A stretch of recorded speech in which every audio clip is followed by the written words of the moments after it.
Today, we wanted to show you how to make one of my personal favorite dishes from the Hubei province, Jiaoyan玉米, or deep-fried corn.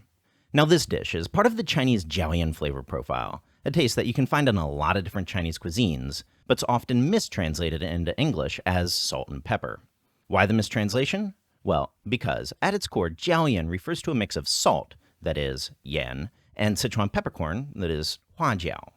Pepper, meanwhile, uses that same jiao character, and is sometimes also in the mix, thus the confusion. Now know that there's a ton of local variants for this Jiaoyan flavor. Another classic Jiaoyan mix is salt, Sichuan peppercorn, fennel, and dried tangerine peel. In Cantonese cooking, it generally refers to a mix of salt, sand ginger, and sometimes white pepper powder, and we've even seen Jiaoyan sometimes refer to a mix of salt and five-spice powder. So for our Hubei-style Jiaoyan spice mix, we're using a half teaspoon of salt, a half teaspoon of Sichuan peppercorn powder, and the cheap powdered stuff actually works best here, a quarter teaspoon of white pepper powder, and a half teaspoon of sugar, together with a sprinkle of MSG to balance. Now, just FYI, for Hubei-style Jiaoyan, that white pepper is actually kind of a rarity, but we quite like it, so feel free to go either way there. So right, for this dish, we'll be frying 2 small ears of fresh corn, which should give us about 250 grams of kernels. Then we'll be frying that corn, together with about 8 dried chilies sliced into 1 centimeter pieces and de-seeded, 3 sprigs of scallion, white and green portions separated and both finely sliced, some aromatics, which was an inch of ginger finely minced, 3 cloves of garlic, also finely minced, and of course those scallion whites. And then together with that spice mix we just made, that's honestly it. So before deep frying, we'll give that corn a quick blanch in hot water. So just add in your corn, cover, and let that boil for about 1.5 minutes or until you see the corn floating. Then just take those out, toss in a bowl of cool water to stop the cooking process, or ice water if you feel strongly on the subject. Then transfer over to a strainer and let those dry off for about 15 minutes or so. So right, now to coat. Some Jiaoyan dishes use just cornstarch, and some will coat with egg. We personally prefer the midpoint between the two and add a little egg, so crack that and beat until no stray strands of egg white remain. Now to your corn, add in a tablespoon of cornstarch and mix well. You're looking for the cornstarch to have absorbed any obvious surface moisture.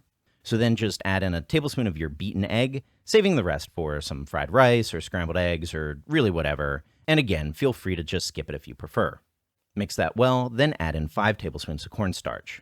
Now depending on how wet your corn was, this might need a little bit more or a little less starch, so we're primarily going by texture here. I know that with this bowl here, it's a little hard to tell what's going on, so what you can see here is that the corn's kind of sticking together, but when you grab the corn, the individual kernels can still easily flow from your hand. For us, this took an extra tablespoon of starch to get here with this batch, so 6 in all, and now we can deep fry. So in a wok, get a couple cups of oil up to 180 centigrade and with the flame on high, toss in the corn. Fry that for about 45 seconds, then shut off the heat and take it out. Then we'll do a double fry to crisp things up. So heat the oil up until at least 195 centigrade, drop in the corn, fry for literally just 10 seconds, then take it out and drain on a paper towel lined plate. Now to stir fry. As always, first, lang yao. Get your wok piping hot, shut off the heat, add in a touch or about a half tablespoon of oil, and give it a swirl to get a nice nonstick surface. Flame on high now, immediately go in with the aromatics. Now, the reason the oil quantity is so low here is because for Jiaoyan dishes, you really want to keep everything dry and crispy. So just a quick 15-second fry until fragrant, then go in with the chilies.